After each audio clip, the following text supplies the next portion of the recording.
God gave me that second chance. And so, if God's gift to me was sobriety, the only thing I can do is give back to him by what I've done. And what I continue to do, which is give back, because there's no way I can keep what I've been given. There's no way. My rule is I have the 72-hour rule. I never let 72 hours go by without not talking to that person, because the resentment grows. It grows and it grows and it grows. And then all of a sudden, you'll be mad at somebody for 6 months. You don't even remember what you were originally mad about, but you're not even talking to them because now you can't talk to them because you got to stick to your resentment. Once I really dove into my faith, I realized that guilt and shame is something that the devil just wants me to feel. And so I finally get asked for gambling, and then God's like, hey, moron, I've been here the whole time. You need to turn it all over, not some of it over, not part of it over, everything. You're all in or you're not in.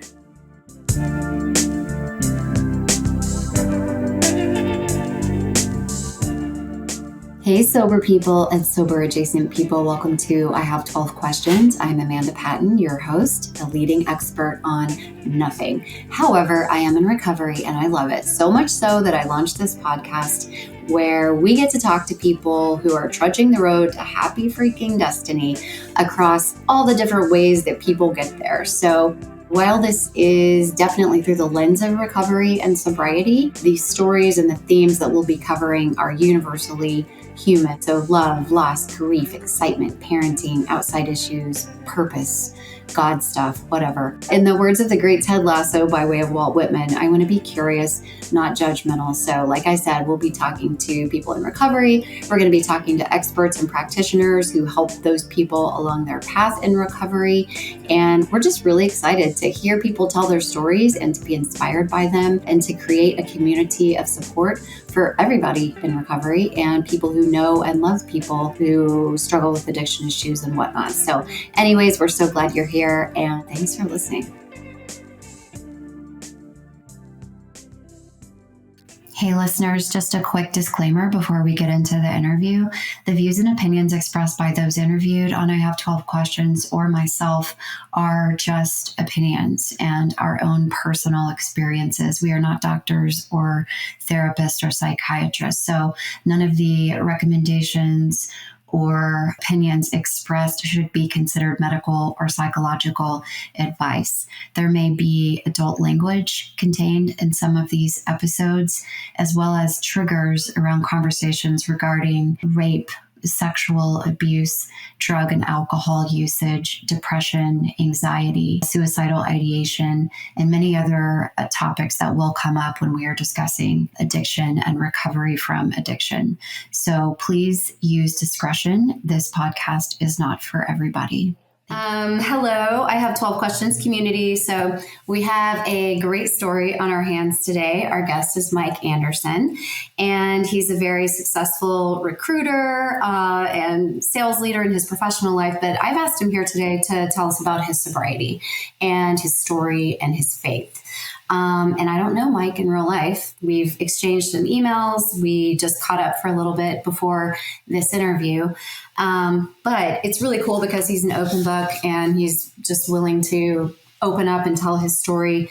So I really appreciate your vulnerability, first of all, Mike, and your willingness to just talk to us about everything. And I have to say, you call yourself a sober follower of Jesus and a sales leader in the talent acquisition space, which I just talked about a little bit. So I'm going to start with an icebreaker. This doesn't count as one of my questions, but sometimes these conversations, they're fun and they're funny, but they can also get a little serious because sometimes we go back through maybe some dark things. So if you were a professional wrestler, what would your stage name be and your walk-up song? If I was a professional wrestler, what would my name be? And then what would the walk-up song be? Yeah. I'm going to have to go with, if I was put on the spot, I would go with The Sober Tooth Tiger. That's cheesy, but I'd go with it because whatever. I don't even know what that is. Okay, I'm ready. I don't even know. It's like a saber-tooth tiger, but I'm sober, so a sober-tooth tiger. Oh, the stage name, your ring name. Okay, I was thinking it was a song, and I was like, I don't know what that song is. Okay, no, gotcha. That would be it'd be Sober-Tooth Tiger, The Sober-Tooth Tiger. So cheesy, but maybe relevant. And then for the song, I'd have to go with Sweet Emotion by Aerosmith. Oh, classic. Yeah. I love it. Old school music, but like kind of a new school name, whatever. So who knows? But that would be what I would choose. I will say this: when I had a MySpace back in the day, "Sweet Emotion" was my song for like a month, and I was excited about it on my MySpace. I think it's a classic. It never gets old. Wow, MySpace. That's a throwback. Yeah. Okay, so I'm going to start firing off questions, and I'm really excited to hear kind of your experience and your story, because every interview I do is just so different, but similar too, right? And that's a really cool thing about being in recovery. But in researching you, it sounds like you had some run-ins with the law, like many of us had, myself included, several, in fact. So what made you get clean and sober? Was there this rock bottom moment or a series of events that led up to a moment, or were you just like, I just cannot do this anymore? What was your, I guess, impetus to get sober and clean? So my sobriety date is May 26th of 2018. So I've been sober a little over 4.5 years. But for me, there was a lot of times when I knew I needed to get sober. I never did. I think my longest bout of sobriety, like just me, like, white knuckling, it was like 3 weeks when I had made a bad decision, and my friends were like, "Hey, you probably shouldn't drink." So I was like, I don't have to drink. And I didn't drink for like 3 weeks, but I was miserable not drinking. So I went right back to it and just tried not to be an idiot. But many times throughout my 20s, basically in 2009, my dad passed away in November of 2009. And I remember that was very hard. I lost my girlfriend 5 months before that.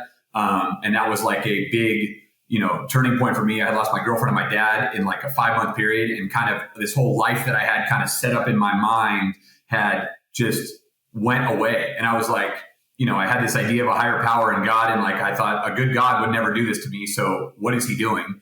I mean, I know a lot different now, but at the time I didn't know. So I basically put my middle fingers up to the sky and I said, I'm doing it my way. And so from age 22 in November of 2009 till all the way up to May of 2018, I went crazy, and I partied and I slept around, and I had many instances with the law, and I drank and I did cocaine and I gambled, and it was horrible. It was horrible. It was just a life that if you had a daughter or you were raising somebody, I was everything you would never want that person to be around, 100%.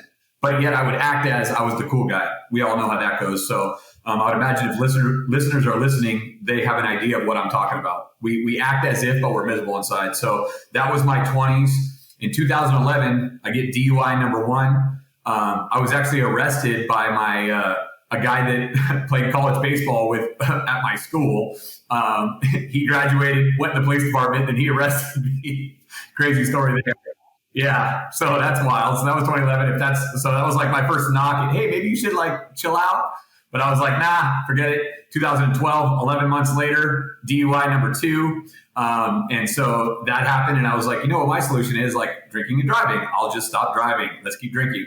And that about the time was kind of when Uber started coming out. So I figured, great, that solves our problems. I'll just keep drinking. And so I drank for another 6 years aggressively. In 2014, I was introduced to cocaine. And when I was introduced that, like I had arrived, I had made it. This was it.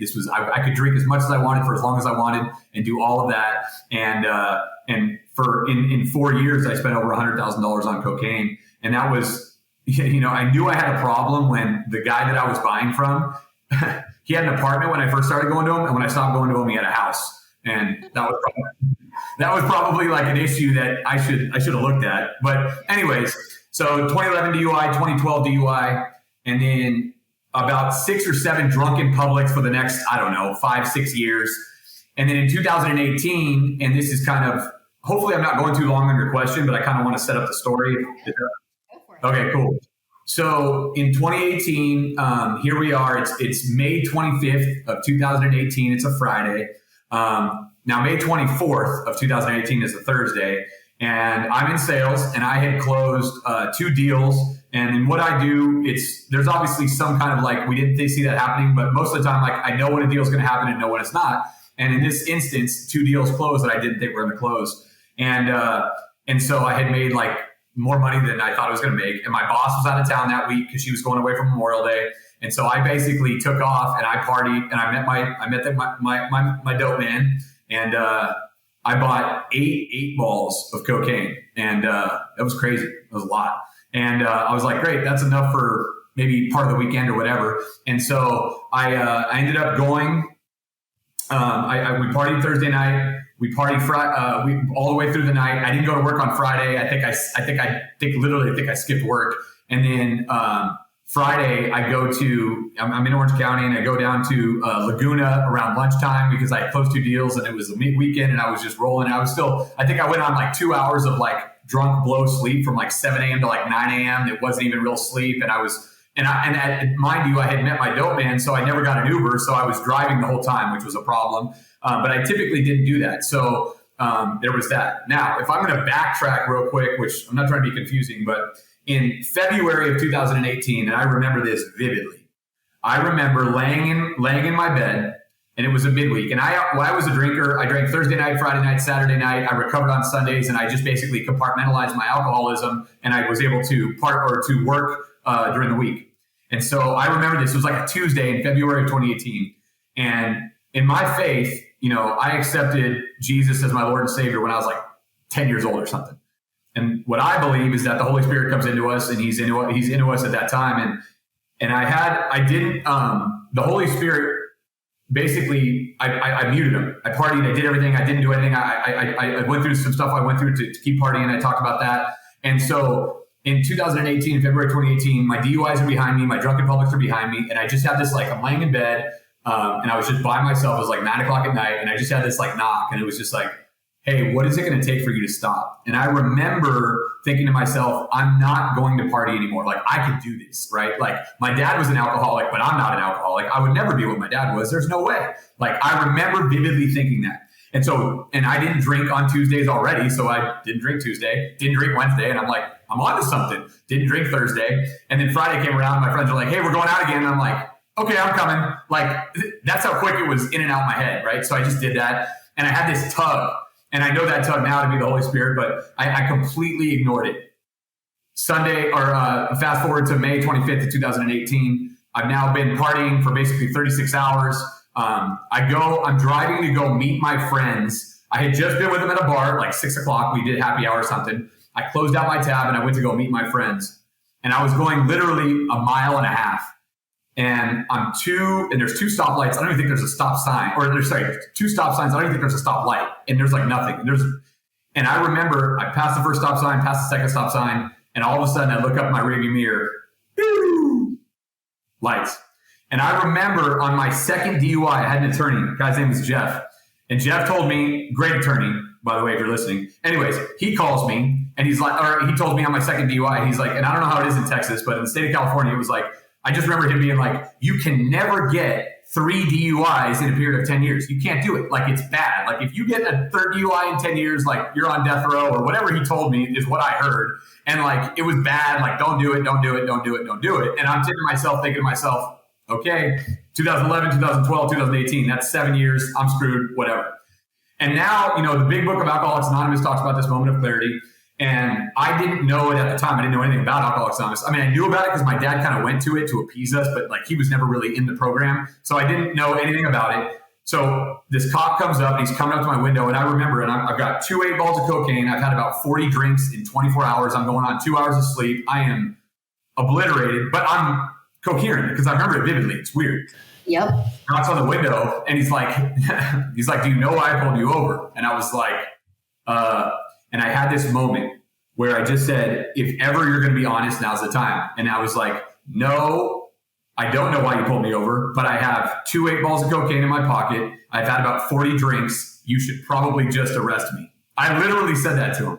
And I remember he's like, I swear. And I remember he's like, you just ran a stop sign. And I was like, oh. And so I know, and I'm going on and on, but this will set up the story. But anyways, this guy arrests me, and I remember it to this day. I'm in the back of his car, officer, I don't think I'm supposed to say his name, but I remember the officer's name vividly. And I'm in the back of his car, and he's telling me, he's in the front seat driving, and he's like, hey, I don't know what it is about you. And this conversation is so vivid to me. I don't know what it is about you, but I've got 3 kids your age. At the time I was 30, I'm 35 now, but I was 30 years old. I've got 3 kids about your age, and I don't know what you're doing, but something tells me that you know you need to stop. And I'm not sure what it is or why you were honest or why you babbled what you babbled, but you need to stop. So I was like, whatever, okay. And I mean, I kind of heard it, but I didn't hear it. Went to jail. Remember laying in jail, and I remember looking up at the ceiling thinking, or the bunk in front of me or whatever. And I remember just thinking to myself, it's over. I'm going to lose my career. I'm going to lose my family. It's over. It's just over. And I didn't know what to do, what to think. They took my phone, they took everything, whatever.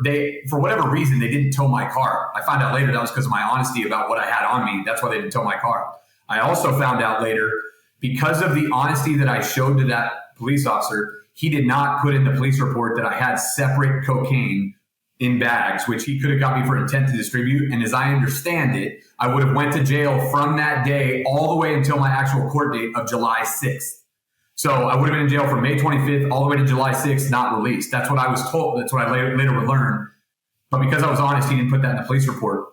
Anyways, the officer ends up telling me, and I remember this in jail, and he tells me, he goes, I've been doing this for 25 years, and I can remember on 3 occasions, you being the third, there was 2 people ahead of you that, like, you pull them over, and they're just like, there's a body in the trunk or whatever. Like, they just, you know? And he's like, and both of those people have gotten what they needed out of life, and they've, you know, gotten better or, you know, served their time or whatever, but they're in better places. And I think that could be your story. And I remember him telling me that, and I kind of at the time didn't want to hear it because I'm, you know, whatever, it's right. It's recent, you know, whatever. So, and I remember him saying that. And to this day, that me telling the truth is, I think, what set me down the path of recovery, because I was able to get released on my own recognizance. And I remember when I got my phone back the next morning. This is May 26th, which is my sobriety date. I got my phone back from the cops, and I had like 8% left in my battery, enough to order an Uber from the jail, the Costa Mesa Police Department, to where my car was. And I got my phone back, and I didn't have a single missed call, a text, like a voicemail. I had nothing. And I was going to go do what I was going to do with the people that I was always going to do it with, that I'd been doing it with for 4 or 5 years. And I remember, and I've since learned, if you want to find out who your friends are, get sober. And I've learned that later through the program of the 12 steps. And net, that moment when I left that jail cell, I was the most depressed I'd ever been. 3rd DUI. I think I'm going to lose my job. I don't know what's coming. At the time, I didn't know, me telling the truth, if that was good or bad. I didn't know anything. And I could continue down my story, but that is what got me sober. And I could tell you the rest of the story if that is part of your questions, but hopefully that sets up where we're at. Totally. Yeah. Yes. How did I do awesome. That was amazing. And it's so weird when people recount all of these details, because it's so vivid, because we all remember that moment when we knew, when we decided, because we had tried so many different times, we had made promises to ourselves, to other people. We had, you know, I can do it. I'm going to do it, you know, but for whatever reason, that the time that it finally clicked, I can recount, just like you just did, the moment and the feeling and the gift of desperation, almost like you wanted to get caught. You were desperate to get out of the situation, off the merry-go-round, but you didn't know how to do it. So you're like, please bust me. Someone protect me from myself. And it's just because you could have just gotten off with the stop sign, you know, whatever, gone about your way, but you'd probably be dead now, you know, or in prison or whatever. And so we talk in the book about that God does for us what we couldn't do for ourselves. If that's not what that is, I don't know what that is. That's it.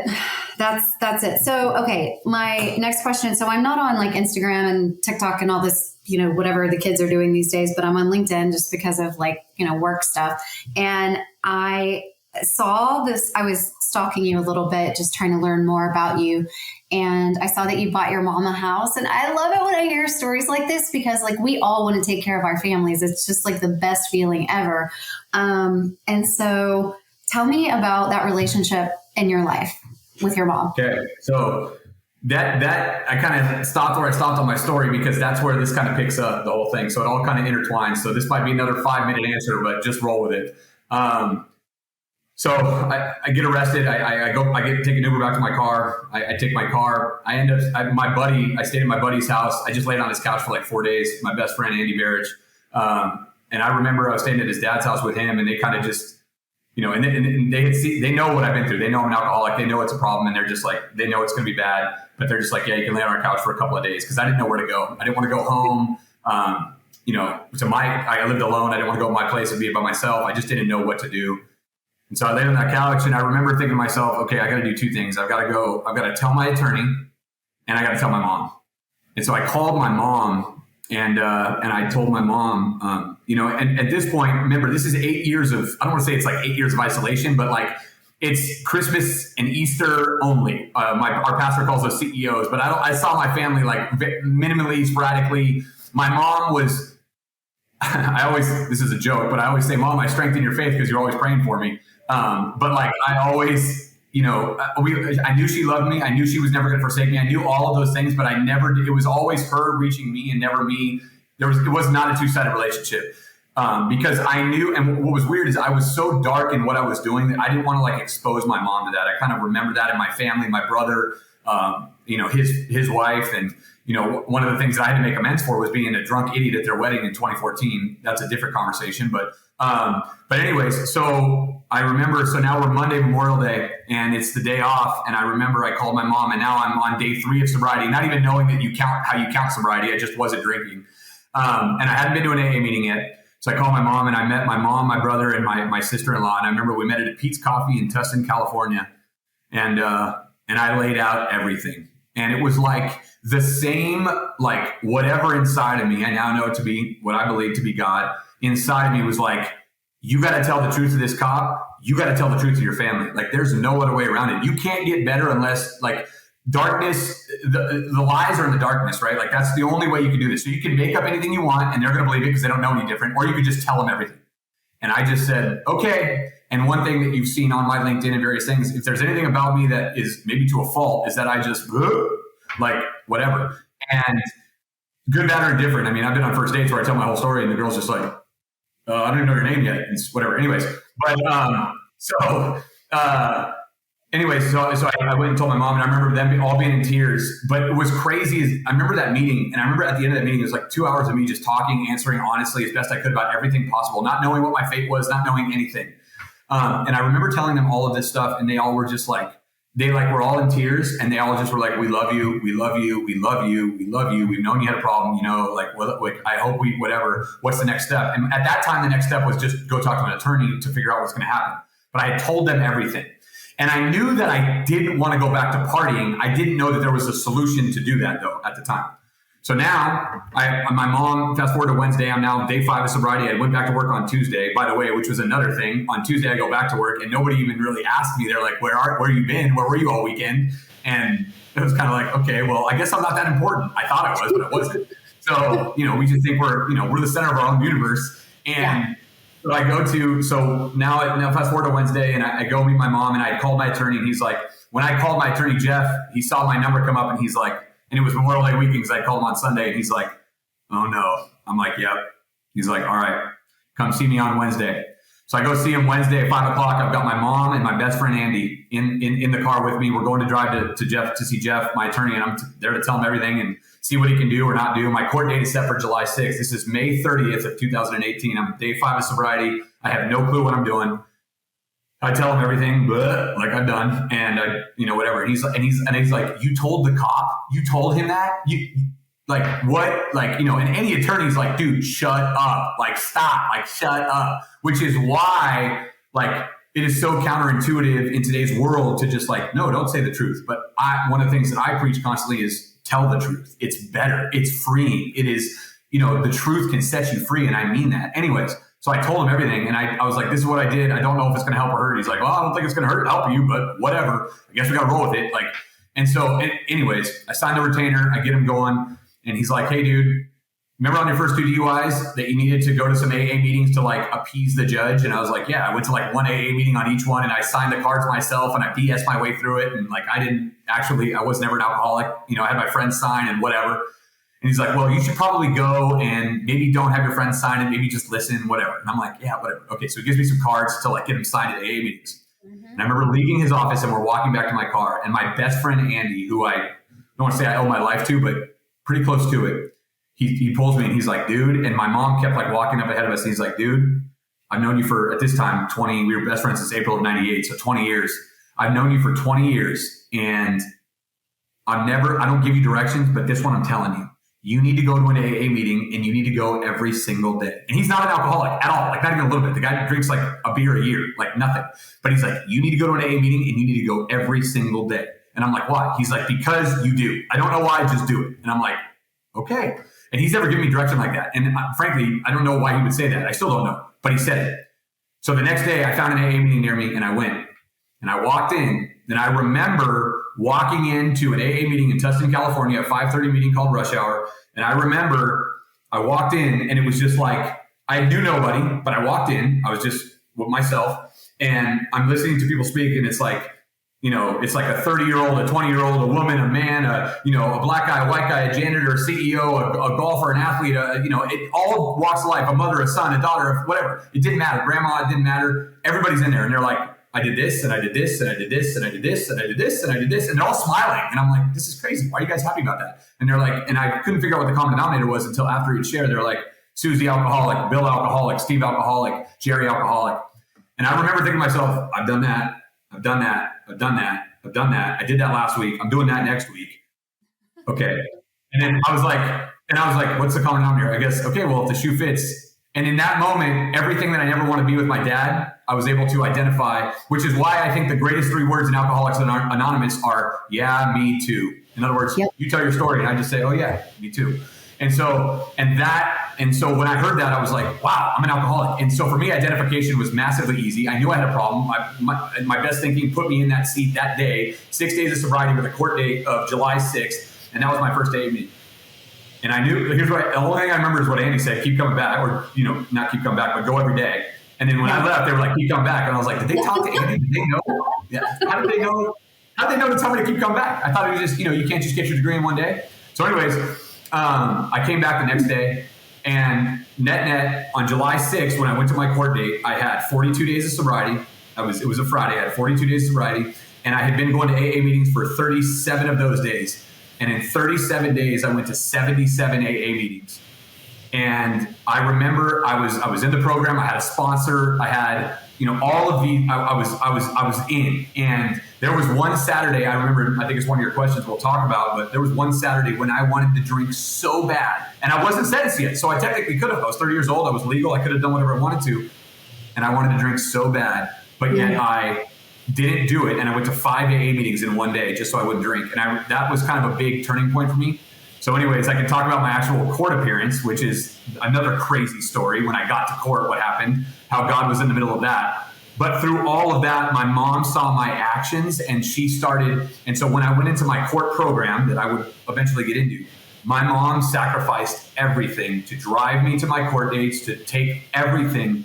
And we just started having like AA meetings in the car. She's like, Mike, I'm not an alcoholic. I'm like, then just listen. It's a speaker meeting. I'll talk. I would just tell her everything. And she would just be like, oh, Michael, where did I go wrong? Like what? And I was like, Mom, you did nothing. I'm here. I love you. And anyways, our relationship, just whatever. And it blossomed into truth. And you have a normie. My mom can read a book and hang out and just be by herself and no problem. And the most easygoing person, nothing bothers her ever. And then you have this type A, gregarious, zealous, arrogant, charismatic, alcoholic, and yet she's my mom. The only way we have a relationship is through truth and through Christ, and that was it. And that built that through that whole year when I was in the court program that I was in. She drove me to and from court dates, probation officers, drug testing, everything that I did, and our relationship took off.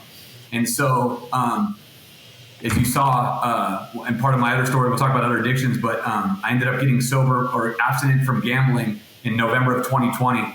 And in 2021, I had the best year of my career. And if I wouldn't have stopped gambling, I made more money than I ever had, but my bets would have just gotten bigger. But God did for me what I couldn't do for myself in that instance. And so I got abstinent from gambling in November of 2020. And all of the money that I made in 2021, at that point, my brother had decided to move from Orange County to Franklin, Tennessee. And my mom was like, Mike, I don't know what to do. And at this time, I'm 3.5 years sober, whatever I am. She's like, I don't know what to do. You're here, but your brother's there. And they have their daughter, my niece, who's my world. what do I do? And I'm like, Mom, I'm 34. I'm raised. Like, you could go. I got dressed all by myself today. Like, we're okay. And so I remember telling, like, and I was like, how am I ever going to repay my mom? And I had all this money saved up, and I said, you know what? This is my opportunity.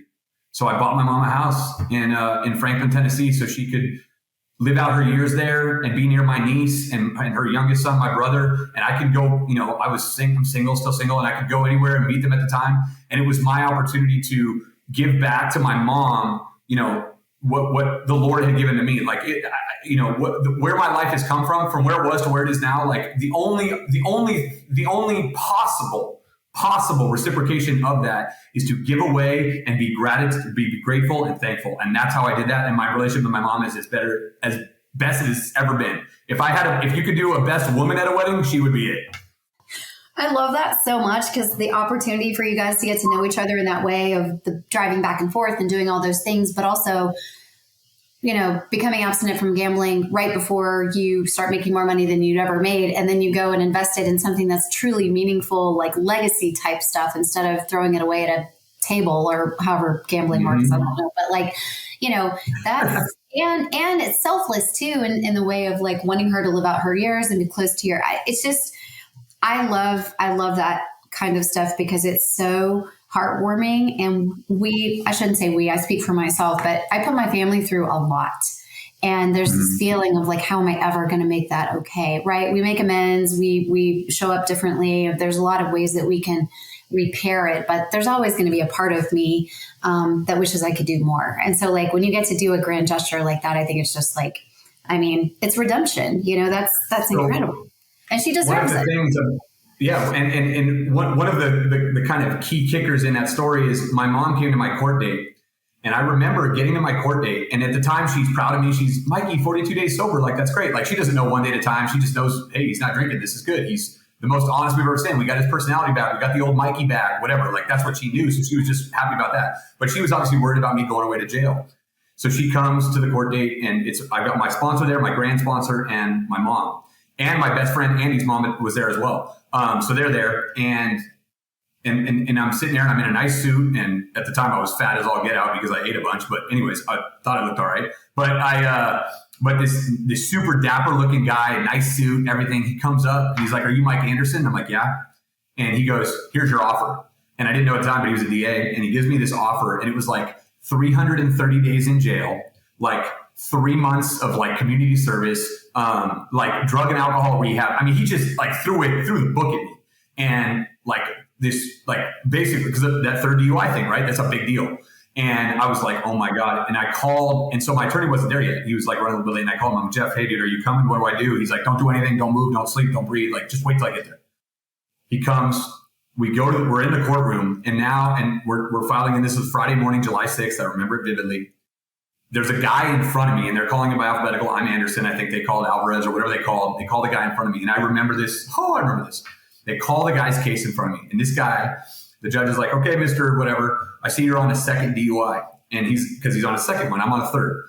And he's like, your DUI, your arrest was in January of this year. Mine was in May. This is now July. So he's like, you've been continuing your case. Why have you done that? And the guy's like, I want to continue it again, Your Honor. And this is right before they call my case. And the judge is like, I don't know why we should do this. He's like, well, I started figuring out they got a problem, and I've been going to some recovery. I've been doing recovery and whatever. And the judge's like, oh, tell me about that. He kind of perks up. And the guy is like, do you have any proof that you went to meetings? He's like, yeah, I do. So he hands it to the bailiff. The bailiff hands it to the judge. And the judge looks at it and he goes, you went to one meeting in 6 months? And he says, forget it. He like bangs his gavel, and that guy gets taken away in handcuffs right there. And I'm like, I'm thinking to myself, that's it. See you later. Capital punishment. I'm done. Like, they're going to burn me at the stake. I'm going to get stoned, whatever. Like, it's going to be, just a line of fire. I don't know what's going to happen. Like, this is it. Like, 42 days of sober, I'm out. So that was what I was thinking. So they call me up there. My attorney's standing next to me. I got me, my attorney, and the DA. We're all standing up there. We're facing the judge. And the judge goes, he's looking at my record, and he's looking at the DA's offer. And he's just going through it. He's like, whoa, Mr. Anderson. Looks like somebody likes to have some fun. I'm like, yeah, Your Honor, I definitely do. But it's not that fun anymore. And he's like, what do you mean? And I'm like, and he's going through my jacket, and he's like, he sees 2 DUIs already, 7 or 8 drunken publics. He's like, it's, just, dude, you got a problem. I'm like, well, Your Honor, as you can tell, when I drink, I can't stop. He's like, okay. He's like, what do you have to say about that? And I'm like, well, I've realized that I'm an alcoholic and that, the only way for me to ever live a life that I could possibly be proud of is that I have to stay sober. That's the only possible way. It's like, okay, what do you, how do you know that? And I'm like, well, behind me are my sponsor, my grant sponsor, I've been working the steps. And my attorney at this time is thinking I'm full of it. Like I just got two buddies because he doesn't even know that I'm really sober. Like he's kind of like, what is it? Whatever. Because I BS my way through the first two. And so anyways, so he's like, do you have any proof that you went to AA? And I gave him the cards and I give him the cards and every card has 10 signatures. So I gave him 7.5 cards for 77 meetings. And he's like, you went to 77 meetings in 37 days? And I'm like, yeah. And he's like, why? And I was like, because I really wanted to drink and I just knew that I couldn't. And he's like, okay. And he's like, and he looks at the DA and he whatever, and he calls them like, he's like Chambers, and he calls them back. They like went back away. And I'm standing up in open court, like just looking around, like, is this where they just pull out a gun and end it? Like, I don't know what's going to happen. And I'm standing there. It felt like forever. And they finally come back and my attorney kind of looks at me and goes, hey dude, are you serious about the sobriety thing? And I go, yeah, I think so. I plan on it. Like, is this for real? And I'm like, yeah. He's like, okay, just say yes to everything the judge asks you. I'm like, okay. So he's like, judge goes, Mr. Anderson, are you an alcoholic? Yes. Do you want to keep your job? Yes. Do you believe you can stay sober? Yes. I'm like, okay. And he goes, you're in the DUI court program, which means I can keep my job, which means I don't have to go to jail. So he rejects the DA's plea. He puts me in that program. I end up doing that program for a year. I stay sober. I get drug and alcohol tested. My mom drove me to and from all of that stuff. That's where our relationship really took off. Like they could have thrown me in jail and thrown away the key. And I don't know if I would have stayed sober, but they didn't. And God gave me that second chance. And so, if God's gift to me was sobriety, the only thing I can do is give back to him by what I've done. And so, and what I continue to do, which is give back, because there's no way I can keep what I've been given. There's no way. And so, and that's kind of where our relationship took off, and that's where I'm at. So I know I'm babbling, but that's kind of the story. No, I love it. And it makes me feel a little bit emotional every time someone tells stories like that of how we show up for each other in the program, because people getting sick, I'm sorry, I'm going to start crying, but like losing parents or losing people we love, or people getting married and having babies, or people needing someone to vouch for them in court, like, how people really, really show up for each other. And, my drinking and using friends, like, of course they were nowhere to be found when I really needed something. And I don't know, it's heartwarming that your sponsor and your grand sponsor, and you're so new in recovery, and that they're going to come, have your back. And I don't know, that always just touches me, because I was so selfish in my addiction, and the things we will do for each other because we know how hard it is, especially when someone's new and they just need someone to be like, I believe in you. You can do this. You're not alone. You know what I mean? Like, that's all we need to hear. We need somebody to say, I hear what you're saying. I'm not judging you. You're not a bad person. You're sick. We're going to help you get well. Like, it's just because the outside world, be it cops, judges, regular people, therapists, doctors, whatever, family, they're looking at you like you're so capable and smart and successful in all these other areas of your life. Like, why can't you just get it together? What is wrong with you? Like, stop. And you feel judged, even though they're coming from a good place and they love you and they want to help you. It feels judgy because they don't understand. Yeah. So then when you walk into a room where people are like, yeah, I get that. Yeah. You're just like, these are my people. Yeah. And not only that, they don't just say it. They actually show up. We show up for each other in real life, and it's touching. The greatest, what I've heard it, I think my sponsor said it, but somebody said it, but I think I've heard it said that the greatest gift we give to those who love us is for them to not have to worry about us anymore. That's right. Yep. It's such a big deal. Okay. So when was the last time you thought about drinking, and how did you, how do you get out of it? Whether it's because I don't care who you are, if you've been sober for 2 days or 25 years, the thought is going to come. It's going to come, and it doesn't mean you're doing anything wrong. It doesn't mean you're not working a strong program, or that your faith isn't, whatever. It's just part of how we're wired. And so what do you do? Let's say you can't get to a meeting right away, or anyways, I'm not going to set conditions on it. Yeah. Last time you had a craving, and like, how do you just go like, excuse me, hello? No. Well, I've had cravings. I'm an alcoholic, so craving that's like saying, it's just, when did I wash my hair last? It just is. Yeah. At this point, it's just normal. Like, it is what it is. I don't really question why I have it. I just do. But the last time when it was visceral and I wanted to and I needed to, and it was like I couldn't do anything, I remember I had like 56 days of sobriety or something. This is like 2 weeks after. And mind you, when I had my court date, I still had to do, like, I had to do this like therapy, not like this plea-in thing to get in this program. Like I had to get approved to get in the program. The judge suggested it and I had to get approved. So anyways, this is crazy how this all worked out. It was a Friday and I remember in my company, I was 50 some odd days sober, about 8 weeks, two months in. And I had just closed like a deal that like put us over the top of that week. And our company said, hey, we're going to buy you guys a party bus to go from the Irvine office to an Angel game. And I remember, oh my God. And I was like, and everybody's wanting to party. They're going to go get bottles. They're going to change. They're going to whatever. And, you know, in my company, you know, we've got everybody's partying. We've got beautiful girls. We've got the whole thing. And it's just like, and for Mike Anderson, that was like where I thrived. Like that was my mecca. That was my zone. I'm 55 days sober. We just qualified. It was a deal that I think I did that got us over that hump. And I remember like, they're going to be on that bus. They're going to be partying. Like I earned that. Like this is like, I should be on that bus. I'm the man. Like my ego took over. My sponsor always says your ego is not your amigo. So I'm always reminded of that. But anyway, so I called. So I'm sitting there and they're starting to drink. It's like 4:30 on a Friday. And I call my sponsor and his Dave.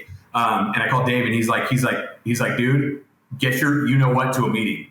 So I just basically, I pushed my chair and I kind of Irish goodbye out of the office. And I remember got in my car and I drove from the office to an AA meeting at like 100 miles an hour in the carpool lane by myself, breaking the law like an idiot. I don't condone that, but I did. And I got to the meeting and I got there a little bit early. It started at 5:30. And I was like, you know, and I had already been to a 6 a.m. meeting that morning because at this time my home group was a 6 a.m. group. And I had shared about this coming potential like party bus thing we may have because I wanted to take the power out of it. But the power wasn't gone. And so I had to go to a second meeting that night. And I got to this meeting and I was just like, and they finally opened it up for sharing and I started banging on the table. I was like, I want to share. And they're like, all right, Mike, go ahead. And I'm like, this is BS. I hate this program. You guys are the ones that are alcoholics. I hate that I have your disease. This is bull. Like whatever. I'm losing it. I'm hitting the table. I'm like 55 days sober, pissed off at the world that I have to be stuck with this disease. And I'm just mad and I bit whatever. And then after I get done like spewing for 5 minutes, everyone's just like, you're right where you're supposed to be. You're right where you're supposed to be. And they're just like, oh, this is great. Like, good job, Mike. Way to let it out. I'm just like, you guys suck, right? Like, this is terrible. Check this out. 2 weeks later, I'm pleading into my thing. And the guy that's evaluating me, which is a guy that has 18 years of sobriety, never goes to that AA, rarely goes to that AA meeting. He was in that meeting and heard me say that. He's like, you're the guy that was banging on the table 2 weeks ago. You are a candidate for our program. Good job not drinking that night. And then he let me into the program. If I hadn't shared that, done what my sponsor did, crazy. Again, another thing, like you can't write this stuff, but it's just, you know, whatever. So that was the last time. But now you're asking me, what do I do when I get the urges? It's real simple. When I drink, I can't stop. I recognize that. There's an outside force that has to happen. I got to get arrested. A girl's got to slap me. I got to get, kicked out of a bar. I got to end up on the street. Something's got to happen, right? I can't stop on my own. I never have been able to. So rather than, my sponsor says, if 100% of people who don't drink can't get drunk. So I don't do it. But what do I do if I'm ever desiring to do it? I just play the tape through. Where do I end up? Jails, institutions, and death. Just not worth it to me. My life is way too good. I'm not willing to trade it for anything. That's what I do. I play the tape through. That's the tool I use. I love that. I love it. It's straightforward and it works. It works if we're being honest with ourselves, right? If we're able to have that recall and say what really happens. Because for me, when I was in and out of the rooms, I remember my mind would just show me the highlight reel, right? It would show me the part of the movie that was awesome. Did left off, the rest. And so I was like, and I didn't have that pause when agitated. I didn't have that tool. I didn't understand there was the thought and then there was the action and there was no time in between. There was absolutely no buffer. If I wanted to do it, I was going to do it. And I didn't care what the consequences were because and then later it was like that time between the thought and the action grew to where whether I do the serenity prayer, I call my sponsor, I call another woman in recovery, I go to a meeting, like I hit my knees or whatever. There's a million things we can do, but it built that time to where when the thought would come, but everybody, it's cool when I talk to people because they have different tools they use. They have different, somebody says, play the tape all the way through, or I say the serenity prayer, or I do this, or I do that. So I love that. But so, okay, you're like a pretty hardcore, intense guy, which most of us, a lot of us, that's kind of our thing. So what do you do to blow off steam and have fun now? What's your, and what do you do? Because for me, drinking was, I worked hard, I deserve it. It was all these things, right? I'm stressed out. I need to blow off steam. I'm going on vacation. Of course, I'm going to get drunk. Why else do people go on vacation? It was always centered around that. And then having to unlearn that fun and alcohol are synonymous, but then also like, well, what are the other things I can do that are genuinely fun? So what do you do for fun? Yeah. So for fun,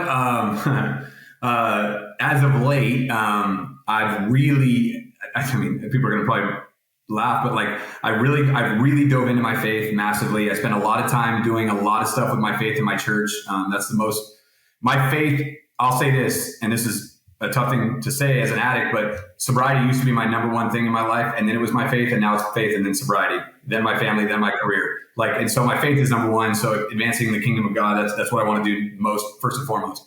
As far as like fun, just an activity, I love going to the gym. I've lost in the last, I want to say about a year, 10 months to a year, I've lost 58 pounds, just focusing on eating right. I used to, I would eat like 3 steaks on like a date. Like that's a problem. I shouldn't be eating that many steaks. And so I kind of just learned to temper my appetite through the gym. I love golf. And my best friend, Andy, I kind of own this. He got me into chess. So I enjoy playing a good game of chess.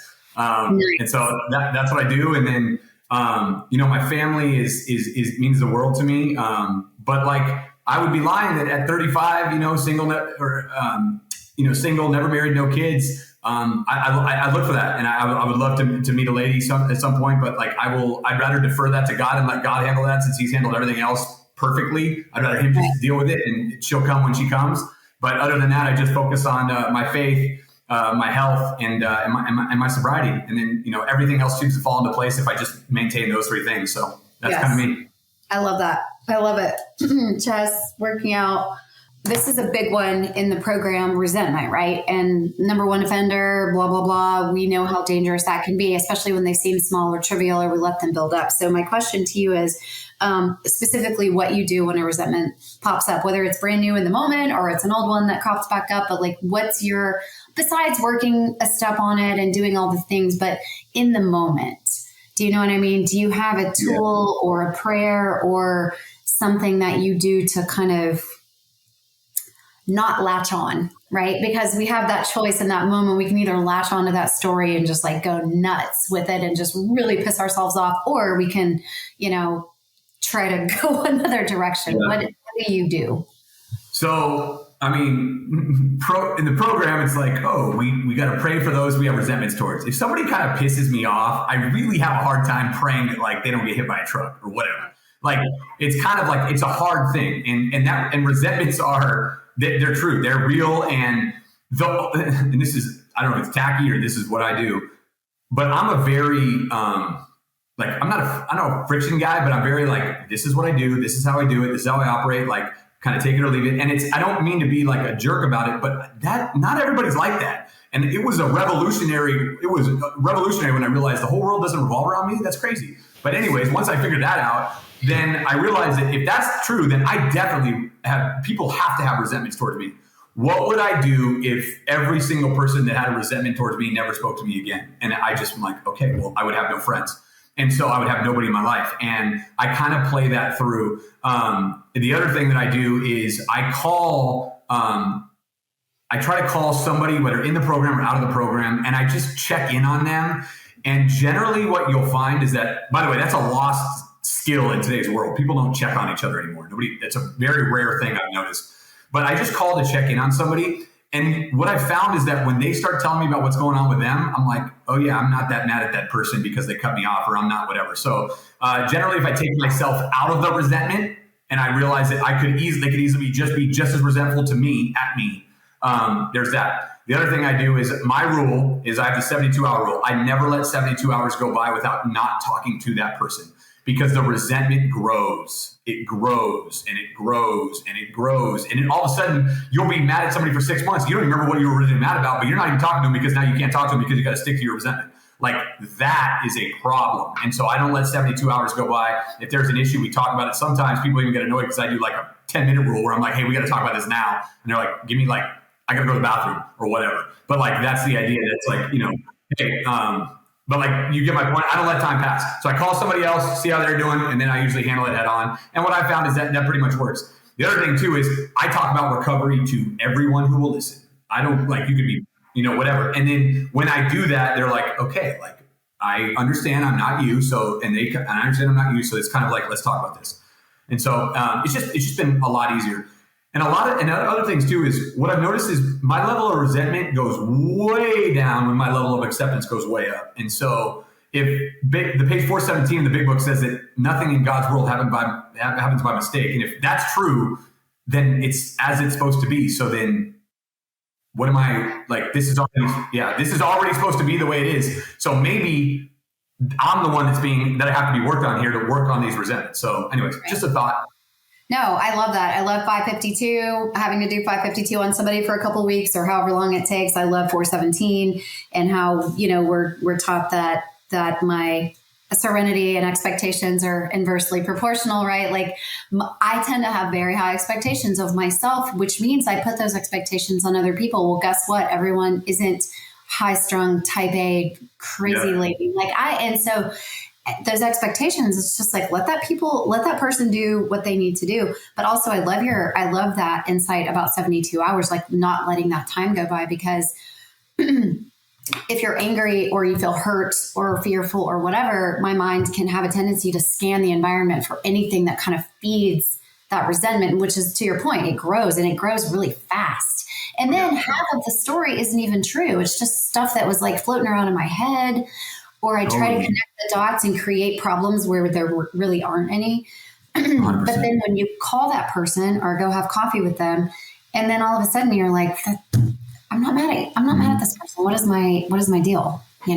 Totally. And one of the things that I've realized about resentment is 99% of the time, what I'm resentful about, it was never intentional. And when you realize, if you talk to them and you realize that they didn't mean to do it that way or whatever, it's kind of like, but I'm over here like plotting their death or whatever I'm doing. And it's like, like just talk about it. So I feel like the ability to confront things. And on the flip side, if somebody has resentment towards me, what I've really tried to do is own it and say, I'm really sorry. Like step 10 has just been a lifesaver for me, which is, we were wrong. We probably admitted it. And I don't even care if I believe I'm wrong or if I'm not, whatever. It just doesn't matter.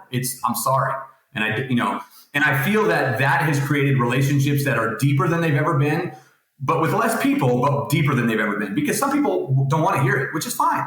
But that's huge. Anyway, that's huge. And I really love that. And I love this idea of, when you said, I don't even care, because my ego used to, no, I'm right. I don't care if it costs me this friendship. Like I'm right. And I don't care. But now I don't care. Do you want to be happy or do you want to be right?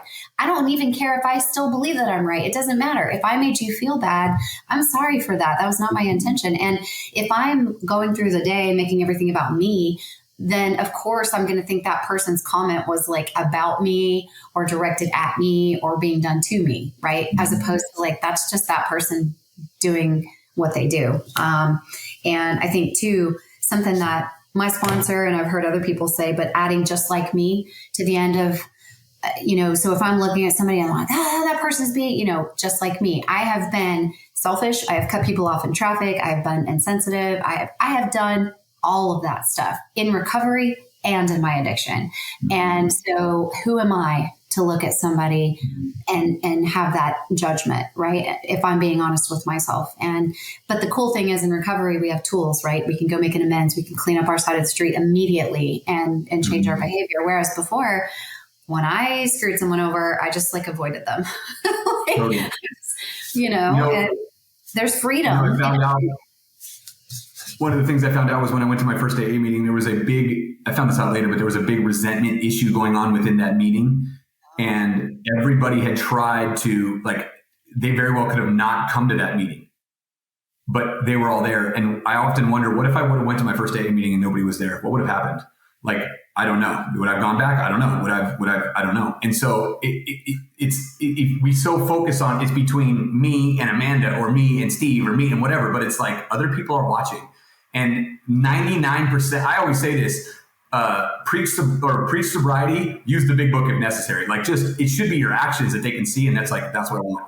You know what I mean? Yes. And so Attraction, not promotion. No, I totally get that. And I've, in a women's group that I was, my home group in Austin, that I was part of for a really long time, we had some issues and we had to have a group conscience and we had to actually work an inventory as a group. And it was really difficult because there are a lot of big personalities in meetings, you know, and we got a lot of egos and we're jockeying for position and this and that. But it's like, hey man, this is our rescue boat. So do we really want to burn this down and sink not only all of ourselves, but more importantly, the newcomers that are looking for a safety line? And it was hard. And my tendency back in the day was to walk away. If something upset me or it was going to require too much conflict resolution on my part, or God forbid, humility. No, thank you. I gotta go. But now it's like, no, it's worth it. It's worth working through it. It's worth being uncomfortable, looking at my part. I don't like it. I still don't like it, but I'll do it because my sobriety is worth it. And ultimately a newcomer has got to have a safe place to be, you know? Okay. So and this isn't true for everybody, but I just want to ask you this question. So for me and a lot of other people, initially at first, we tend to replace addictions. I think it's just a natural thing, right? And a lot of times, you know, we quit drinking. So then this next thing is the magic bullet, whether it's like working too many hours or even working out too much or getting obsessive about our eating or shopping or sex or, you know, Netflix or whatever it is for different people. Did you go through that process in your early recovery, or not so much? Because it sounds like you had alcohol, drugs, and gambling. So there's a lot going on. Yeah, so I wouldn't say that I had alcohol, drugs, and gambling. Gambling was always a thing that I did when I was drunk and high.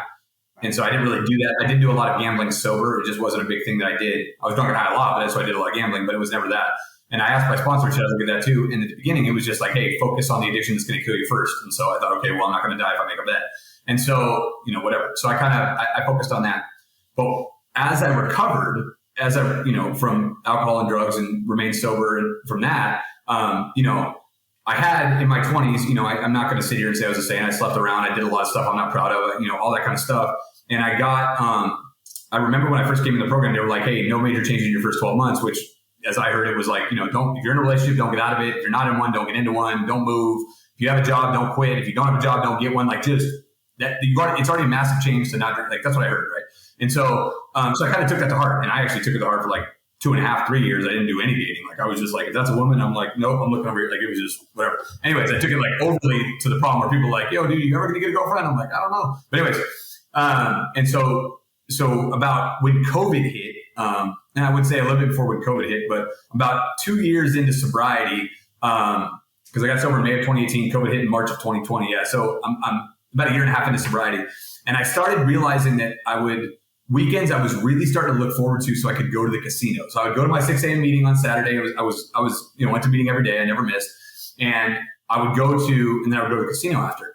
And I would take, a significant amount of money and I would, at the time I would take 5, 10 grand, whatever it was. And so I would do that. And I gambled a bunch. And so, when I could go on and on, but gambling took over, COVID hit, casinos closed. And I knew I had a problem when I found a guy on Facebook that I had seen at a poker game once at a casino. I added him and then I messaged him and said, do you know of any poker games during COVID?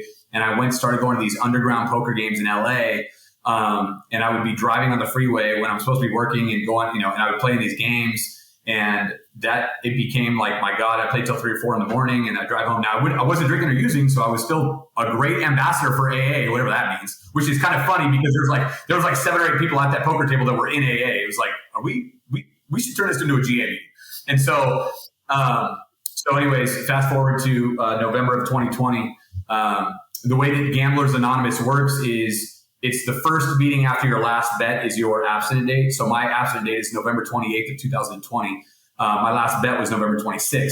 But anyways, so I went to a casino and I mean, that's a whole different story. But my sponsor, my AA sponsor was finally like, hey, you should probably go to a GA meeting because there's probably something there. And I was like, I had thought about it, but I didn't really whatever, because I was making good money and I could sustain my lifestyle with it. I was never going into debt. I didn't have a lot of money, but I was never going into debt. And a guy that's doing as well as I was doing, I should have had way more than I had. And so I had not much. I mean, I don't want to go into figures because of whatever, but it wasn't a lot. And I was like, if I don't stop, this is going to get worse and then so I walked into a GA meeting and they were like, hey, here's 20 questions. Maybe you're not a compulsive gambler. Of course they knew the whole time I was. And so they're like, hey, if you answered yes to 7 of these, you're a compulsive gambler. I think I answered yes to like 38 out of the 20 or whatever it was. So I was like, yeah, okay, cool. I guess I'm an addict. So from that day on, I realized, and I was like, well, I already work the steps in AA. Can I just not work the steps? And they're like, your credits don't transfer, pal. So I had to do the steps again, get a new sponsor, the whole thing. But now I'm in both programs. And like I said, I didn't know that God, this is wild too. And I'll share this. Biblically, the Bible talks about tithing, and the Bible says, bring your tithing and offerings to the storehouse, and I will bless you back tenfold. In other words, it's kind of an area where the Bible says that you can test God. If you give God, whatever, he'll take care of you. Now, what that means, I don't know. If he's going to give you money back, or he's going to take care of you, or whatever, I don't know. But my thing was, I started tithing. I started going to church about 2 weeks after I got sober, but I just went a couple of times. I didn't go much. And the first sermon that they said was about tithing. And I was like, wait, if I tithe, that will give God a chance to pay me back when I'm gambling. So I started tithing like consistently, and I haven't missed. That was my rationale. I'm telling you, true story. And so I started tithing, and I finally, and I would win or I would lose or whatever. And I'd be like, when I won, I'd be like, God, you're getting a little bit of this. When I lose, I'd be like, where were you on that one? Like, whatever. And so like, that was my kind of relationship. And so I finally get abstinent from gambling, and then God's like, hey, moron, I've been here the whole time. You need to turn it all over, not some of it over, not part of it over, everything. You're all in or you're not in. And there's a parable and story I can share with you in a little bit when you ask me my question about my faith, but you're all in. And so when that happened, it was crazy. Then the next year I made 3 times what I've ever made before, bought my mom the house. And all I know is that if I wouldn't have stopped gambling, all that money would have went to the blackjack table versus into the house that my mom now sits in. So my story is a forever story about God. If God wants your heart, he's not going to stop until he gets it. I love that. And I think it's hard to give up things or not replace that obsession, right? It's almost like it will morph. It will just keep morphing. And then it may not be the same level of consequences as drinking and drugs and this and that, but like there are those, it's a pattern. It's a pattern that's very recognizable to us. And we start, like you were saying, driving around or doing this and that, and you start feeling like this feels very familiar, like not in a good way. Yeah. But having that faith to do something that's, I don't know. I like your faith as your kind of central theme, right? Like it comes even before recovery, which, a lot of people are like, oh, anything you put after your recovery is going to go away. But so what's the number one most important thing you do for yourself to stay on the beam every single day? Like what's the thing that you never skip besides like a meeting or whatever? So it's real for me. Stay on the beam is it's very simple. I make sure I talk to somebody that is struggling and somebody that has made it through. So I talk to like both sides of the coin. Either I talk to a newcomer, and I talk to somebody with more sobriety than me that is, I don't want to say achieved more, but like has kind of come out of the darkness of whatever. And I talk to those two people just so I can juxtapose in my mind. I never want to be there, and I still want to be there. And I'm never going to get there if I go to there. So I do that every day. And also too, people that are often tempted in situations, they're probably putting themselves in situations they shouldn't be in. I'm not around alcohol a lot. I'm just not. I don't go hang out at bars to prove that I can do it or whatever. Like it's just not my thing. And so staying on the beam, I'm such an, I don't want to say eternal minded. Maybe I am eternal minded, but like I'm such, I won't step over, a nickel, or I won't step over a quarter today I won't step over a nickel today when I can have a quarter tomorrow. You know what I mean? I'm going to focus on the future and keep going forward. And like that kind of mentality is just the thing of I'm never willing to trade what I have because my life is way too good. And I look at it because I'm a gambler as a bet. If I put $5 down or even flip a coin on a golf course or anything, which I don't do any betting, I do nothing, zero. Like if I do any of that, I even have alcohol-free mouthwash, like anything. Am I willing to trade everything that I've gotten so far for that? And the answer is no, 100% of the time.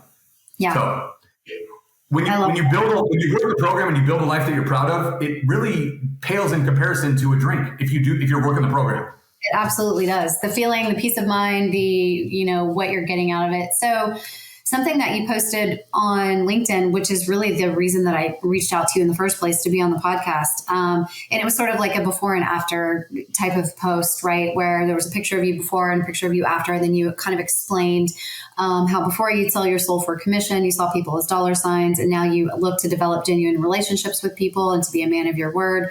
And a lot of people who haven't wrestled with addiction or whatever, don't understand that this is about so much more than not drinking or not using or not gambling or whatever. Like it's a symptom. We have spiritual malady, full flight from reality, like all these things that the literature talks about. Right. And so,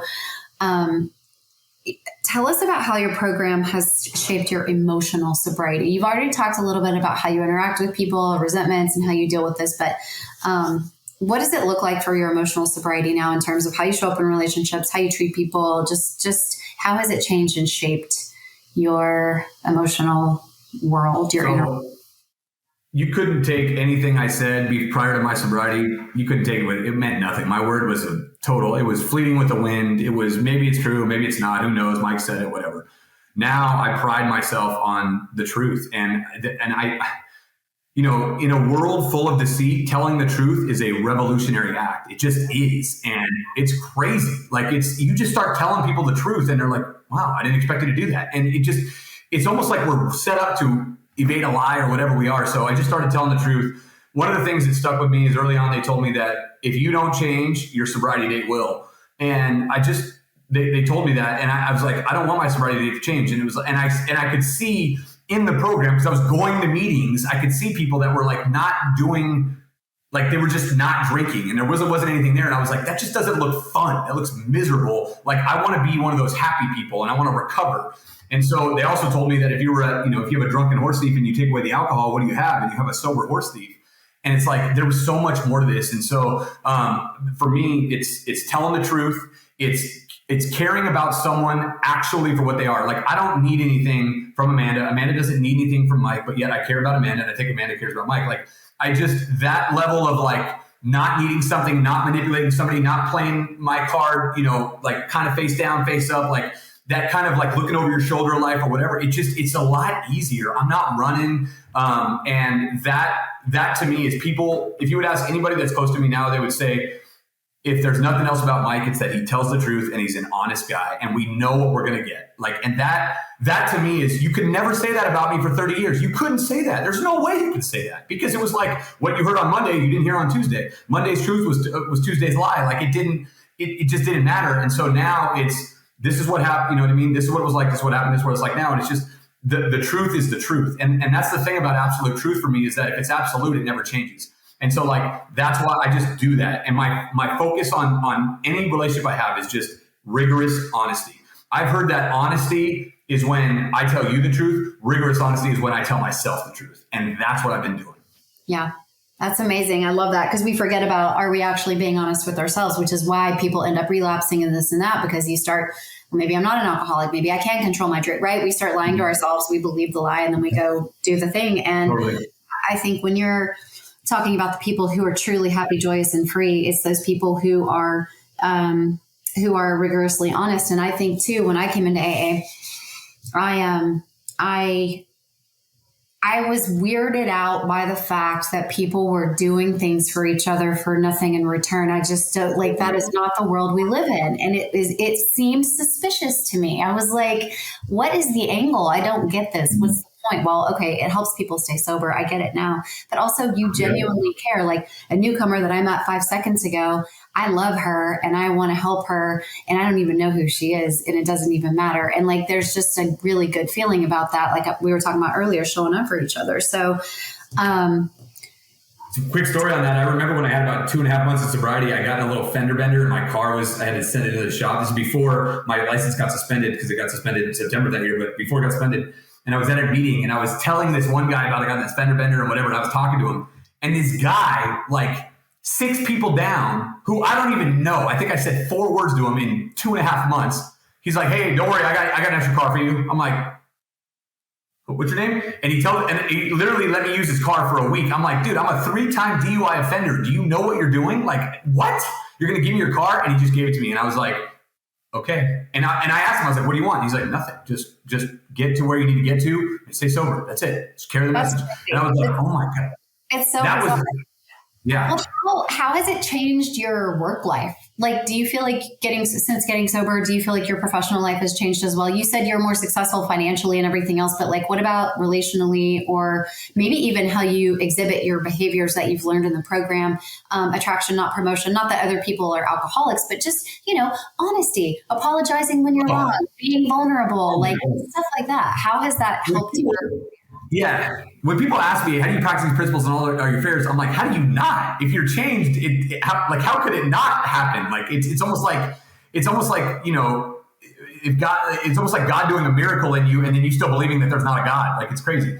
And so, for me, it's in work. It's, you can ask any client I work with, you can ask any candidate I've ever worked with that since I've been sober, that they're like, he does the job different. He tells us whatever. In recruiting, in the world that I'm in, it can be kind of used car salesman. It's not the great. It doesn't have. It's kind of, there's an underbelly to recruiting that's not the most glamorous for a lot of people to admit. And what I do is I play my cards face up, and I'll tell a candidate, hey, this is not a good job for you. You shouldn't take this job. I'll tell a client, don't hire this candidate. They're not serious about your job. Like, I will do the things that need to be done to preserve the relationship because it's right.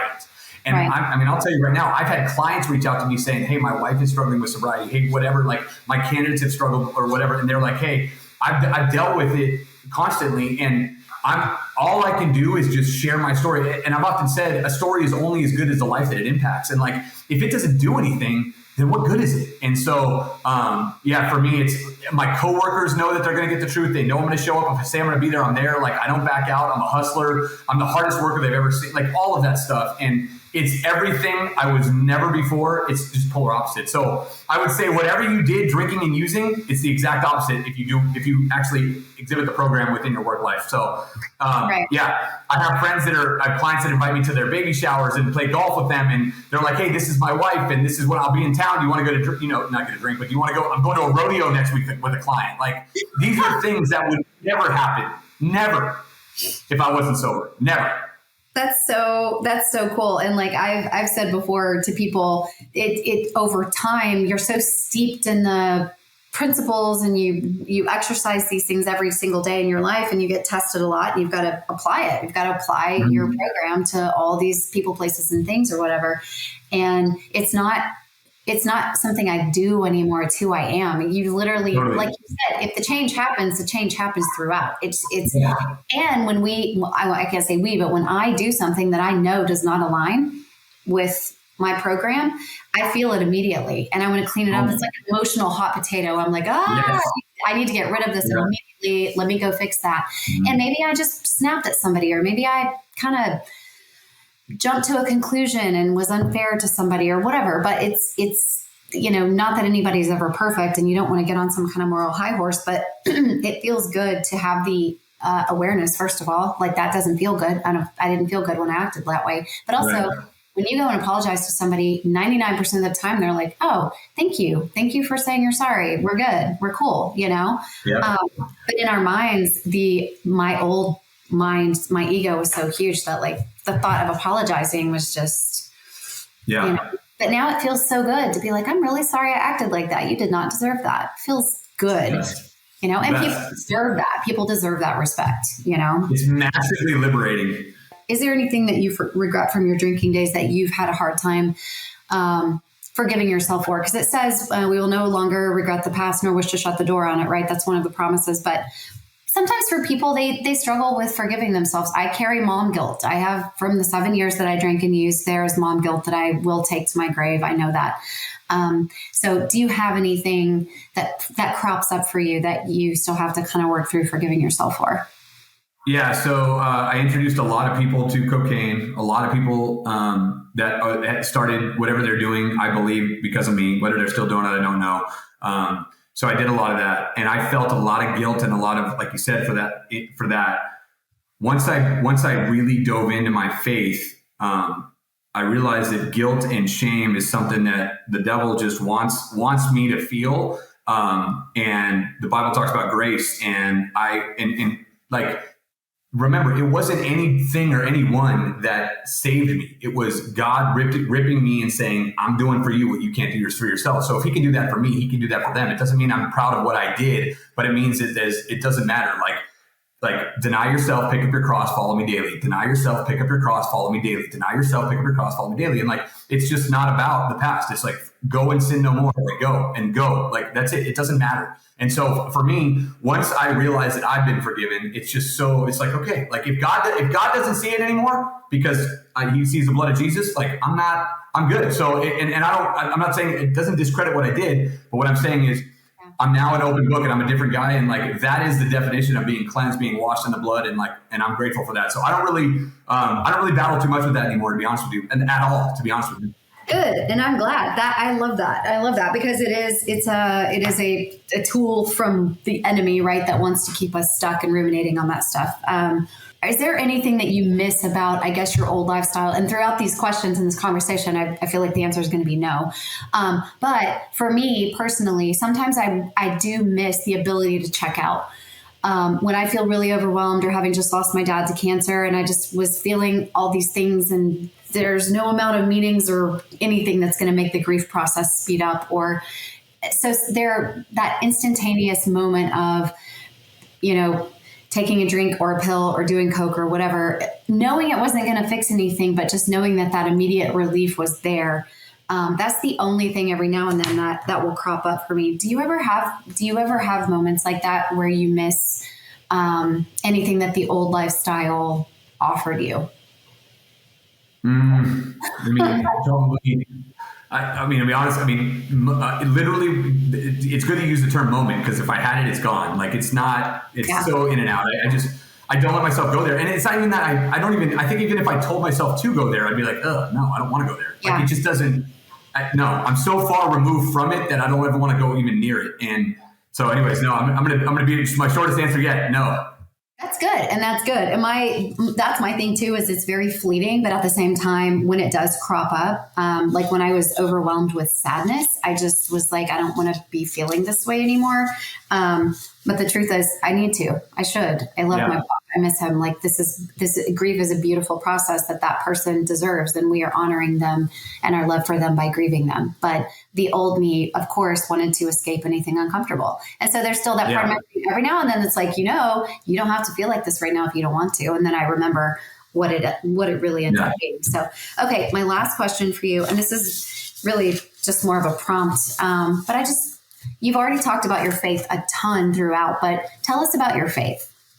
And then we'll end on that. My faith is simple. It's not simple. It's deep. It's real. It's alive to me. Jesus Christ is my Lord and Savior. There's no question about it.